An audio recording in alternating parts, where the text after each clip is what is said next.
Peace. Hey there, Grim team. So today we're going back in time to talk a little bit more about this song.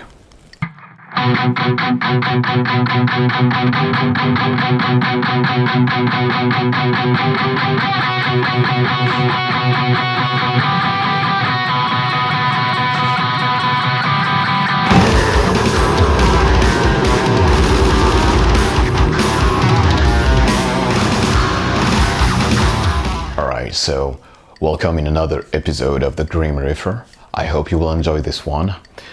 And for today, I wanted to talk a little bit more about the song Ghosted. That is probably one of my favorite songs to this day, and one of my most personal songs. It is taken from Story of a Ghost that you can download right here, so feel free to give it a shot and tell me what you think about it. And the song Ghosted, if you want to know what it deals with, you can check out Ghosted track by track.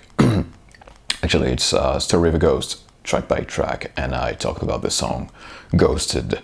But basically, it's about a relationship that I had in which I was really involved, and well, as you can guess, it didn't end up pretty well. But anyway, I wanted to get back to the writing process of this song, starting with this melody, this intro.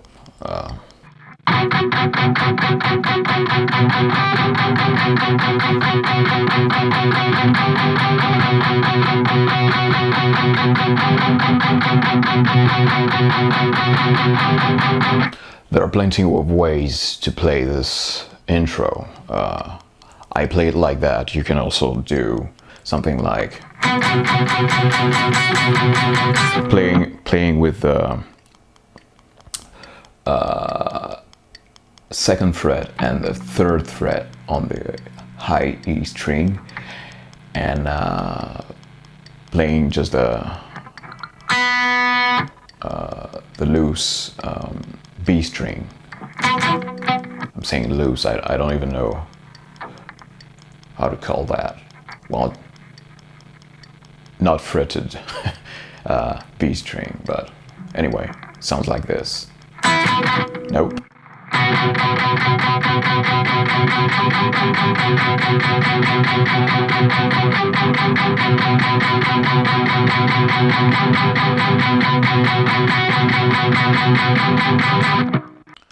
I personally prefer to play it on the 4th fret on the G string and the 7th and 8th frets on the B string.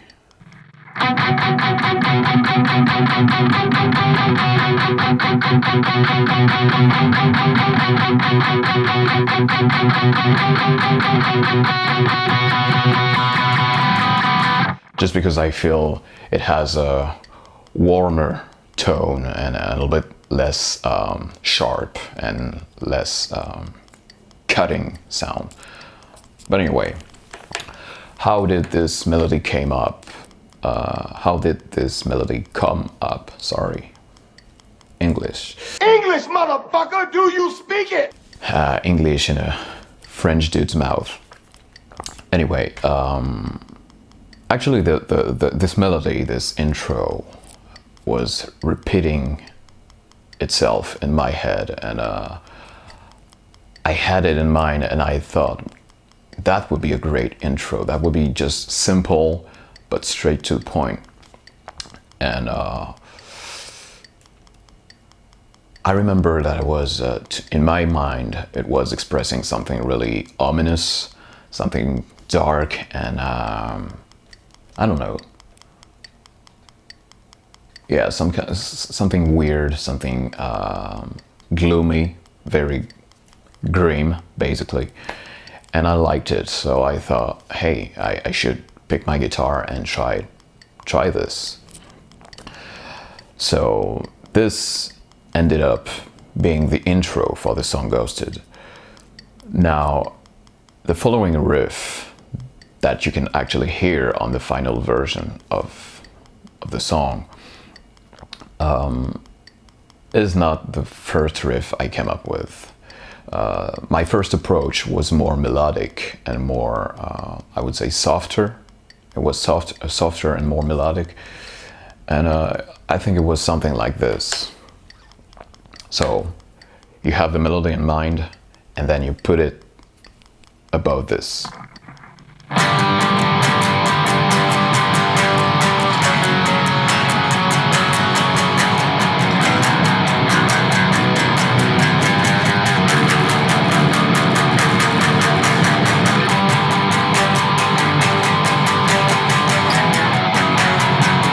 Whoops.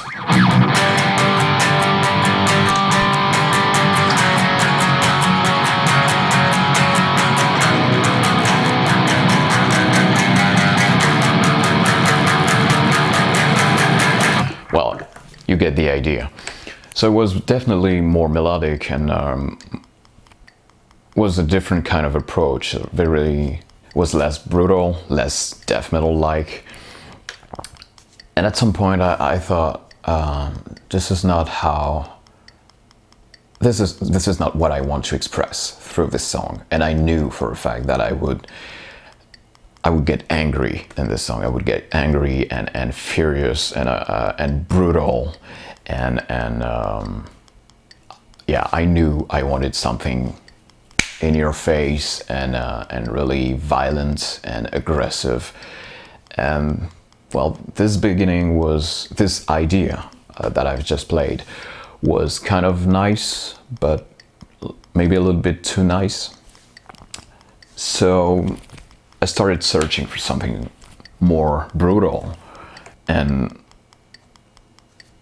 I kept repeating the melody in my head.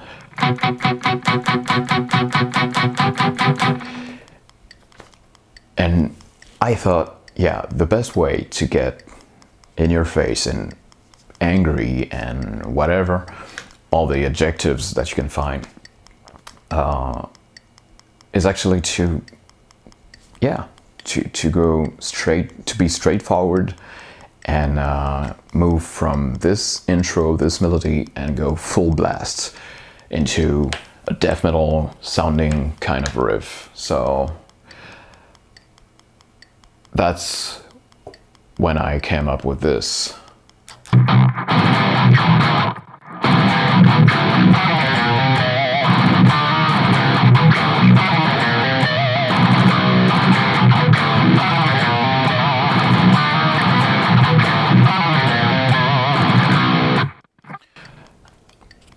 And well, it didn't come up the way it is now and the way it is on the album, but I definitely had this vibe,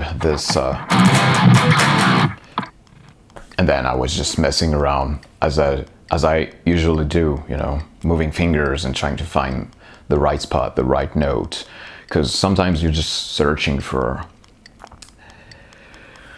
Sometimes you don't have to think about scale and music theory. Sometimes you just have to think about feelings and what you feel at a very specific moment, and you search for the right note and the right spot, and that's what I did.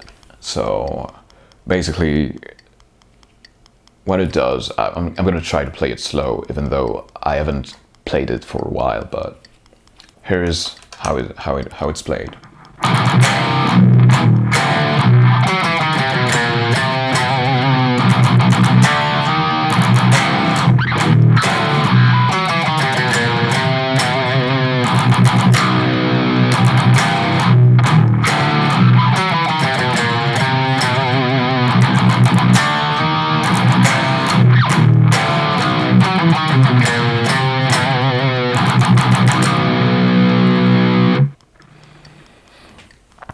So nothing really outstanding, nothing really too technical or anything, but just pure brutality. And to me, it really, yeah, it really expressed what I wanted to express back in that time.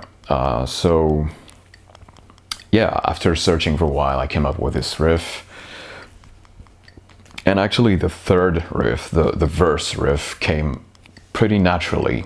So after the first riff, after the intro, the verse riff sounds like this.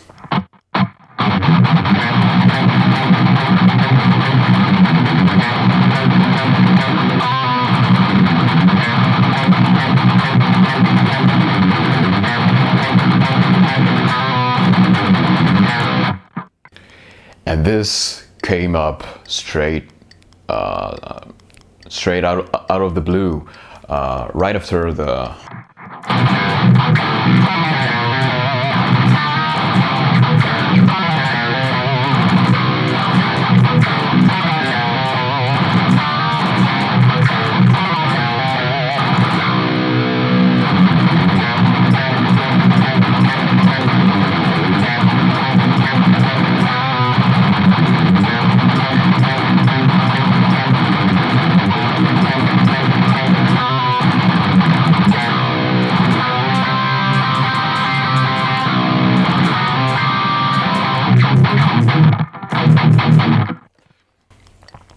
So this is the third riff.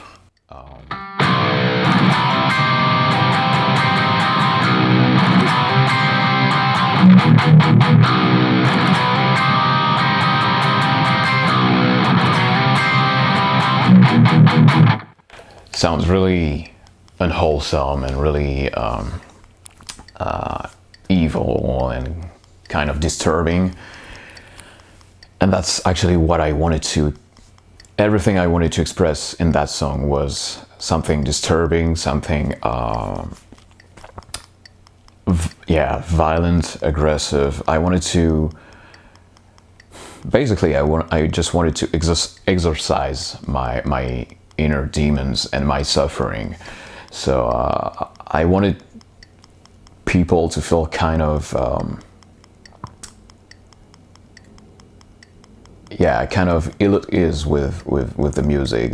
I wanted people to feel disturbed by this music, and so everything I played was violent, aggressive, sometimes evil sounding, sometimes pretty weird.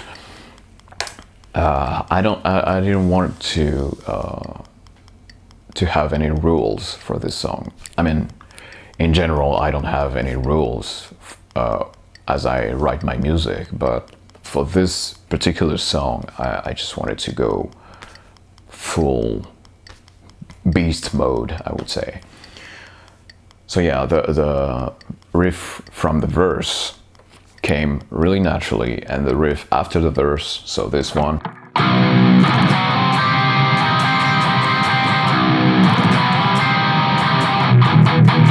came as easily and as naturally as the previous one. And then we have the melodic part, and this took a little bit more time for me to come up with, and it didn't come the way you can hear on the album. So here's what you can hear on the album.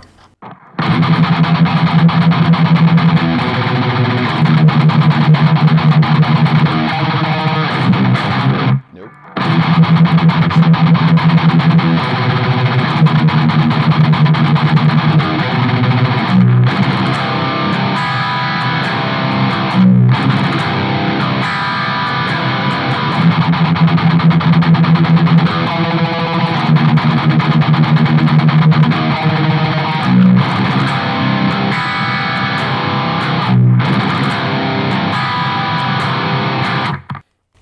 So again, nothing fancy, nothing complicated, straight to the point. But the first version that I came up with for that riff was even more simple, and a little bit too simple in my taste. So here is, after again messing around and playing with the guitar, I found the melody that I wanted to use for that part, and the melody that would express what I was trying to translate through the music. So I found the melody, but not the proper way to play it. And at first, here is how it sounded.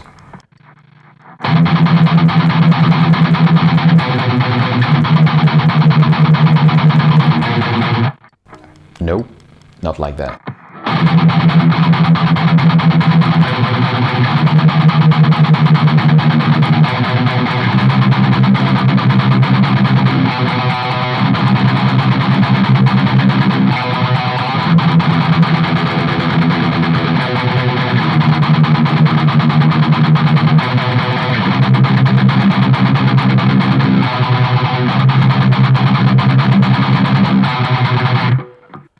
So yeah, sounds boring, right? Sounds pretty boring, pretty flat.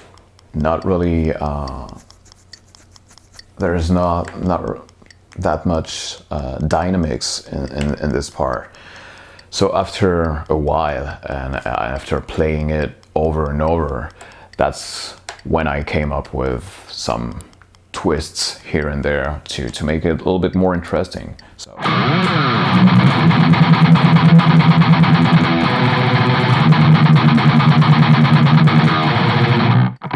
Still not that. Still not the right notes. Fuck. Okay.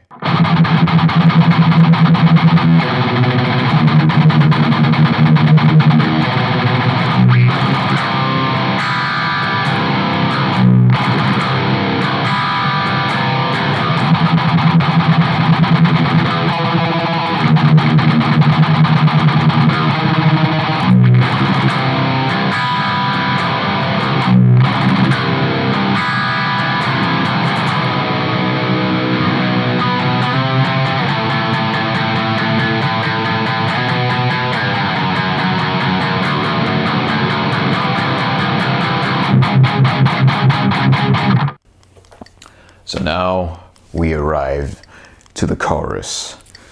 This melody, pretty simple, kind of oriental sounding stuff that we love and enjoy in metal, because you can always hear stuff like that, you know.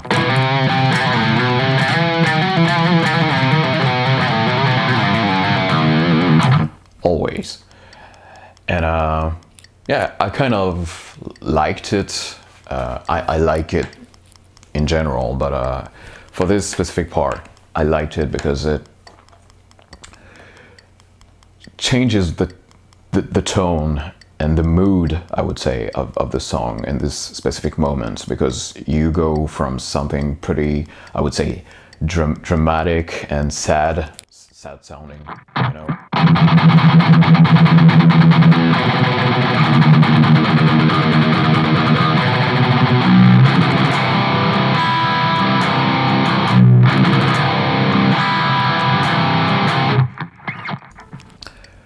Especially with the melody that I decided to put above that.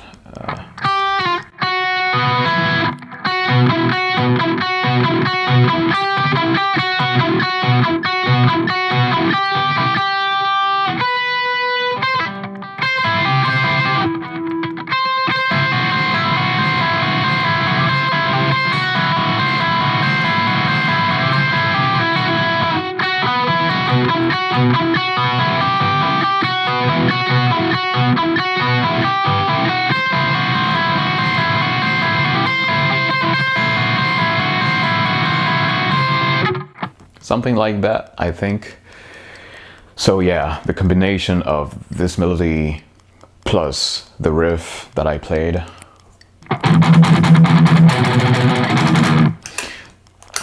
it sounded pretty dramatic, pretty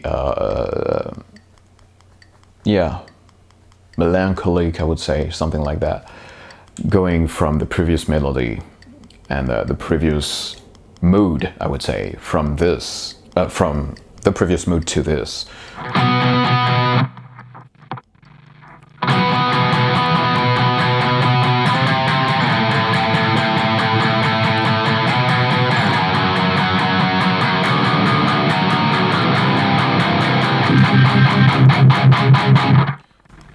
Yeah, it felt really interesting to change the whole vibe of the song. And instead of, you know, my favorite thing is to create dramatic music and sad sounding music.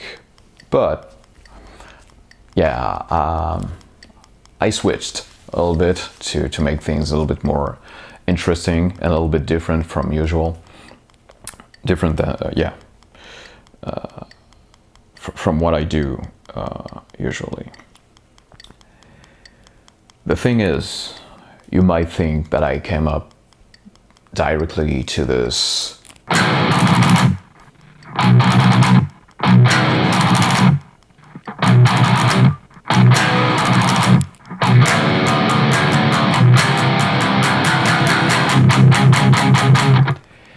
but that was not really the case. And it took me quite a while to actually decide to go into a full, I would say, rhythmic and more groovy and more catchy part for the chorus. Because in the beginning, I wanted to create something more melodic, more sad sounding, and more dramatic. And at some point, I thought of getting back to the melody that I showed you in the beginning of the video. And I know it's not a good thing to point the finger at you, but I do it anyway.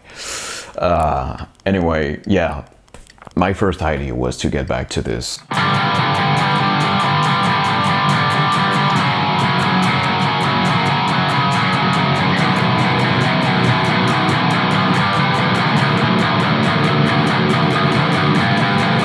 And that's when I would say it's pretty cool to be a guitar player, to be a musician, to be the leader of your own project, and to also be the singer. Because what actually helped me for this final version of the chorus, what helped me was the lyrics.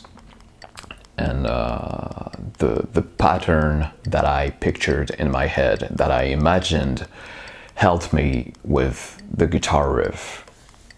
And I started writing the lyrics, and you know, if you listen to the song, you will hear the chorus is: in the shadow of my presence, in the light of my absence, sensations and thrills, emotions and feels will be lost in oblivion, and so on and so on. But in my head, when I wrote this, it was like, in the shadow of my presence, in the light of my absence, sensations and thrills, emotions and feels.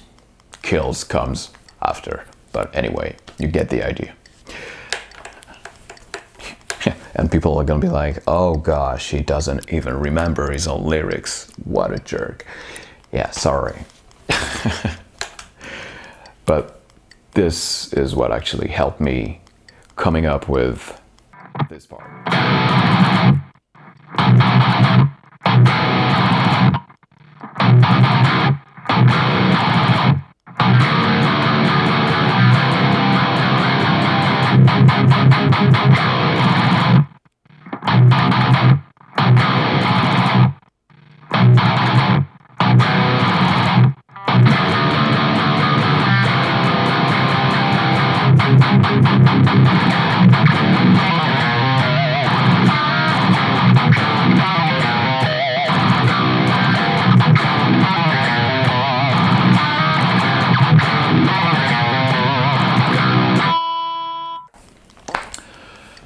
So there you go. This is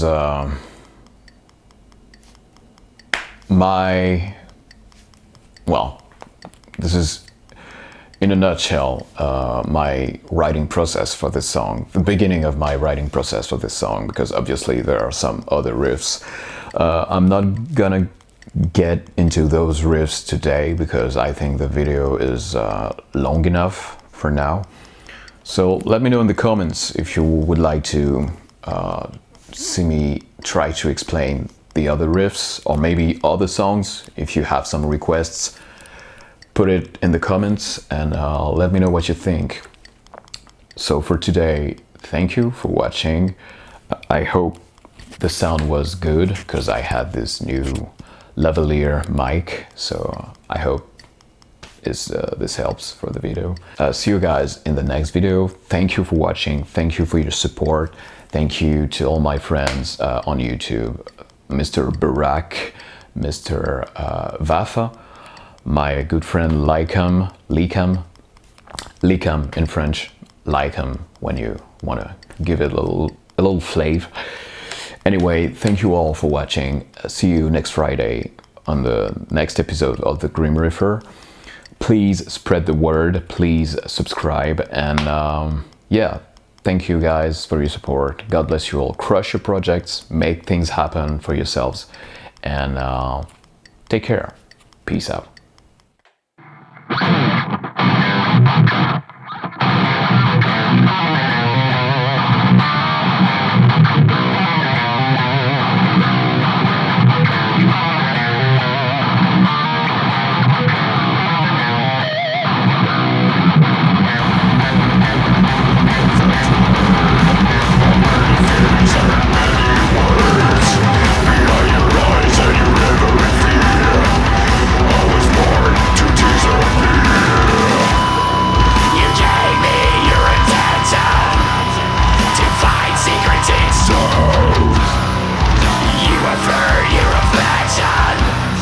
Just to see how my